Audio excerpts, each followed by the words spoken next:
Hey, happy holidays. Hope you had a good Thanksgiving. We had a wonderful time. Family all came over and everybody just sat around, had some fun. Of course, ate a little too much, like can be common to do.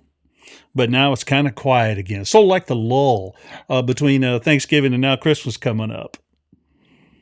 While I love the holidays, I often have a little bit of a hard time sort of dealing with my music or my daily routine gets messed up. You know what I mean? I'm sure some of you are a lot busier than I am with family. But I think what I want to talk about is really how to try to, I don't want to say get through it, but how to try to maintain a positive attitude and, with your creative art and your music. I find that if I'll just do a little bit, just a little bitty bit on a daily basis, it keeps me going. And I know sometimes if I get a day or two where, I've got a lot of commitment, family, and all sorts of other things, sometimes it's a little hard to get back into the swing of things. But for me, that swing of things is really just getting off the couch, if some of you know what I mean. It's like a momentum thing. Don't you? A body in motion tends to want to stay in motion. So sometimes we got to get her off the couch and in motion to get it happening. I just have little bitty small daily things that I do, whether it's pick up the bass and, I literally say, I'm going to pick up the bass and play the cycle of fourths once. Well, it takes about a minute maybe. And then I always find myself that when I get into it, that's not hard to keep going. It's the hard part is that overcoming that inertia or getting that inertia going, of course. Don't you, the story of late 1800s, Ma and Pa went downtown to see the big iron horse that was coming in, that big steam engine thing, and they're standing there, and all of a sudden it comes around the corner, and it's puffing and smoking like crazy, and Ma says to Pa, "What do you think, Pa?" And he says, "They'll never get it stopped." Finally, that thing stops and spurts and putters and stops right in front of them, and people get on and off. And Ma says, "What do you think now, Pa?" And he says, "They'll never get it started." Well, I feel like that a lot myself. But there is hope. I find that, again, if I just set little bitty goals, and I even call them goals, just little starter things. I do it all the time these days. I used to sort of allow myself to think, man, if I can't do, X, Y, and Z, which might take 3 hours, I'm not going to do anything. Well, I found that was a inertia killer right there, sort of a depressor. It's kind of like if I can't do it perfect, I want to do it. Well, that's just a cheap excuse. Lots of people do that. I'm 100%, and if I can't do it, well, I don't even want to start. Well, welcome to life, man. Tons and tons of stuff you can't finish it and have all the time you want. It's kind of like waiting for the sun and the moon to line up before you get off the couch. Let me tell you about a few of my other ones. I sometimes say, man, I just got to pick up the bass and play the cycle one time. It takes about a minute. Other times I say, man, I'm going to open up my newest book I'm working on, and I'm just going to make one correction. I'm going to find one mistake, one little wrong note, one little I that isn't dotted, or one comma in the wrong spot, and I'll do that. And sometimes it takes 10 seconds, sometimes it takes 3 minutes. But what's amazing is once I get myself moving, it tends to happen. I have no problem doing it. And yeah, sometimes, I have to move away to the other room or downstairs or something to find my little quiet spot. But most of the time, no. Most of the time I just put my headphones on and just do a little, I call them practicing in the cracks. Do a little crack, whether that, and that don't mean to make that sound funny. No pun intended. I have to find a little crack to work in. And if I can get 1 minute or 2 minutes or 3 minutes in, my God, I feel so much better. And that always leads to more. Have you noticed that with your practicing? If you can get up earlier than, anticipated and practice bright and early in the morning, you tend to feel good about it, and you tend to get more in during the rest of the day. As opposed to if you wait to the end of the day to start to do it all, it seems too big and heavy, and you've got too many things on your mind that you've done the day and worrying about the next day that sometimes you don't get to it. That inertia is what it's all about. And that, over time, builds up. One of my favorite quotes is Larry Bird, the great basketball player. He said, "I was never a big shot." He said, "I was just a little shot that kept shooting." And one of the stats of Larry's career is, he was had one of the highest free throw percentage made of anybody in the NBA. Well, he shot 1,000 free throws a day for his entire career. He showed up early and stayed late and made sure that happened.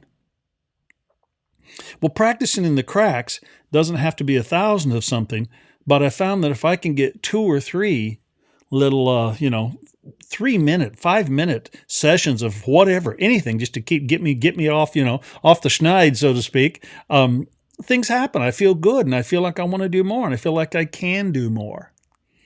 And I remember one time in my life I was kind of depressed many years ago. I was about like, I don't know, back in the 70s sometimes. I said to my wife, Jamie, matter of fact, I remember it was about 1978 or about 1980 actually. I said to Jamie, I said, I'd really like to write a book and talk about practicing, but I'm just so bad at it. And she said, what do you mean? I said, well, man, guys always talk about, man, I got 3 hours in tonight. And man, on Saturday, I spent 5 hours. I said, I've never been able to do that.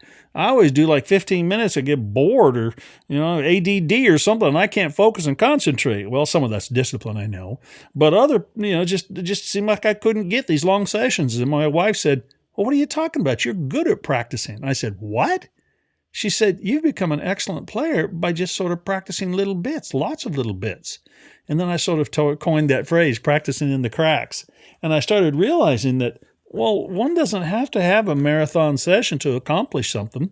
And what I'm talking about here is when I said this busy holidays, you don't have to wait until the sun and the moon's all lined up and the kids are out of the house and the dog's fed and the phone's turned off and to get 3 hours in. Just look for those little spaces where you can get 3 minutes in. Sometimes people are just too, I was starting to say too organized. No, but they're too, what is OCD or whatever that phrase would be? And that is they have to organize and get ready and plan to get ready to practice. Folks, get your bass, your guitar, your computer, whatever sitting there so you can just open the sucker up and go. You have to structure your life or, structure an environment where you don't have to get ready. No, where you can just ABC, go. I call it ready, fire, aim. We'll worry about that aim part later. Just get the bass on your shoulder and start practicing, man. Again, for me, a lot of times these days, it's not so much my bass. It's I do a lot of work in the computer, writing my books. And I just got to have the stuff in the computer where I can just touch it and bang, it goes. So that's part of it too, getting sort of set up to where it's accessible for you to practice in the cracks. I've known a number of people who've practiced at work. They had a bass at work, just a little cheap bass, and man, they said, I've always got these little 5 and 10 minute spots are kind of like dead time when I'm waiting for somebody or waiting for something to happen or something's printing, I'm waiting. Well, just practice for 2 or 3 minutes. And you'd be surprised, again, how it adds up. Maybe not like, 10 6-minute practice sessions don't feel the same as a nice 60-minute practice session, but my goodness, 3 or 4 little 5-minute sessions at least keeps you mentally in the game. And that's sort of what I'm talking about. Over the holidays, I have allowed myself to sort of get out of the game mentally. And I felt like, oh my God, I'm not going to be able to do anything until January 10th, and it's December 1st. Well, that's just not true at all, I found. Some of it, of course, is just discipline. It's just making yourself get started. But I know that it's harder, perhaps, to get started if the task looks too big. You know how to eat an elephant, right? One bite at a time. Well, did you know that success happens one day at a time? But here's the hard news. So does failure. So don't let days go by when you're going, man, I just can't get to it until, 4 days from now. Don't do that. Cut out, 3 or 4 little 5-minute sessions for yourself to make some stuff happen, and you'll feel better about it. I assume you've all noticed that most of this is just in our brains, our attitude. Sure, every once in a while there's a physical environment where you can't seem to, get the time or the space to practice. But again, it doesn't have to be like, everything's silent. You just get off in the bathroom or wherever you have to go, get out your axe and practice for 5 minutes, 3 minutes, man. Just make it happen. Like I said, I get inside my headphones all the time and just do something for a minute or 2 or 3.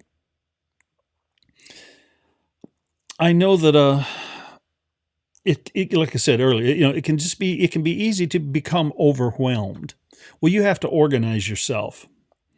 Get some sort of little routine that you've made up or get one that's outside. I just created a year ago right now, 12 books, one a month. And they're called Daily Practice for Bass, and they're designed for 45 minutes a day for 30 days each. Well, I've had numerous people already say, Jim, I don't think I can do 45. Well, just do 15. The book will just take you 3 times longer. What's wrong with that as long as you're doing something?